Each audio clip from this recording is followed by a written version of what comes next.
it's so much easier to just buy something and cut it a little bit than to do all the work yourself.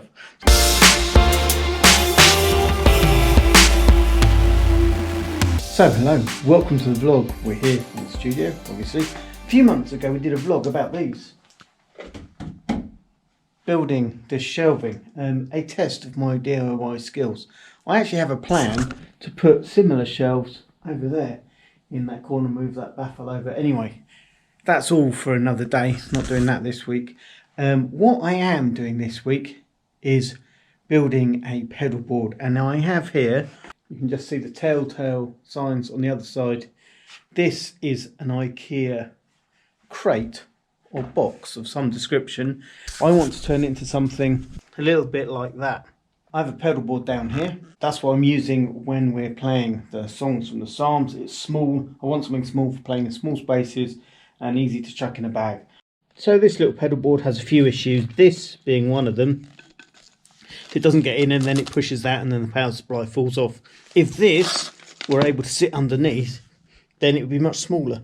So my plan, that's a much better fit. And this, I'm just going to cut it in half so it's only that deep. Then the power supply is going to sit underneath. So when that's all built, it'll be sort of like an A4 sized little pedal board that those pedals will sit on, and it will just be neater. All the wiring for the power will be underneath. Here goes.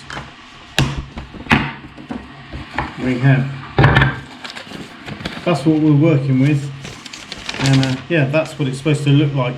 Well, what we're going to do is cut it in half here, so it's only half as deep, and then kind of invert everything. With the top, I'm actually going to pull out this main bit and move these in. Then that gives me space for the cables to run beneath. The bonus of all this is, of course, once I've chopped it in half, I'm almost there to having another little pedal board should I need it. This right here is actually the remains of the very first proper pedal board I had. This has been all over the place. I've got a board on the floor here, hiding under there, that you can see that has pedals on. That's my main board that's got all the stuff in. If I'm going to sit down and record all my go-to stuff.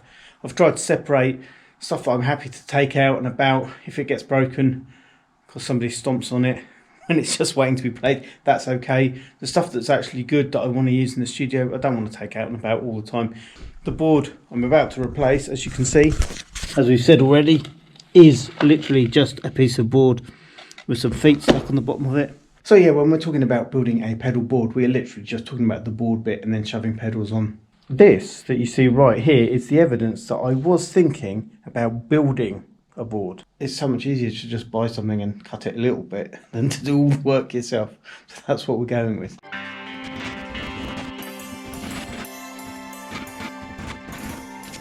I've completely forgotten what the English word is, but one day I'm going to buy one of them little saws that you just go and it does it like in 2 seconds. It'll be an awful lot easier. So my very sort of primitive hacking type sawing has got us to this point. On the very bottom we'll put some feet just so it doesn't skid around.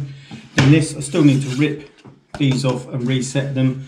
Still trying to work out when is the best time to do that. Maybe now, maybe get these boards screwed in and then just tack the two that I want on the top.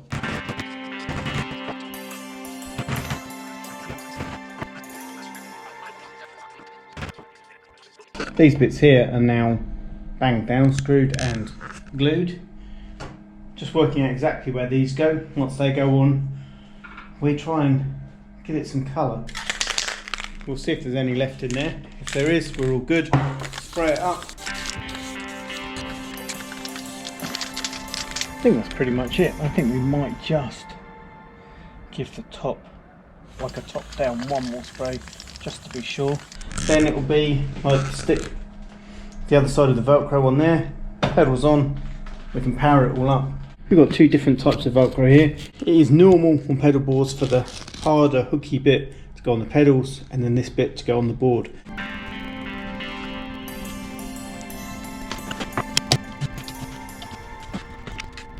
Final touch on this bit is now to take a permanent marker and just colour in the staples. So have a look at that now, that's good. There is no wobble at all. We've popped some little feet, I don't know if you can see those. So this is the keynote right here that runs all the songs. for WeDoAdventure, the album, all the kind of backing track lyric videos that we've got. I've been practicing that halfway through the album. It's time to take the pedal board down here, in there, stick it on the new pedal board, and then road test it with the second half of the album.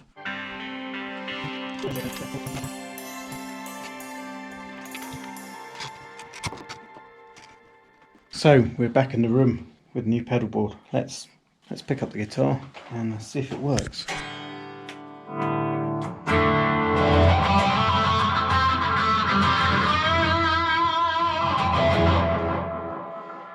So seems like we're all good. One disappointment is that this pedal is not on the board. The reason is this switch is dodgy, and it held out long enough to do what we did the other day for the Christmas concert, but when I got it home it just wouldn't work. But we have ordered another one. This is one of those cheap from China pedals.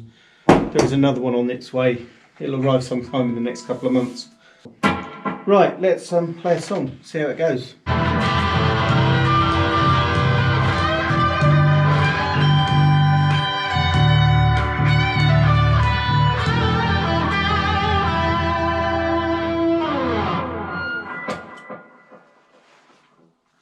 So it seems to work, which is good. So this is it, the last song of the album. This is WeDoAdventure. Just going to give that a go, and then I'm calling it for a day. So hope you enjoy this. Not that you're going to hear the whole song, but a little snippet, the bit that sounds the best when I listen back to the video.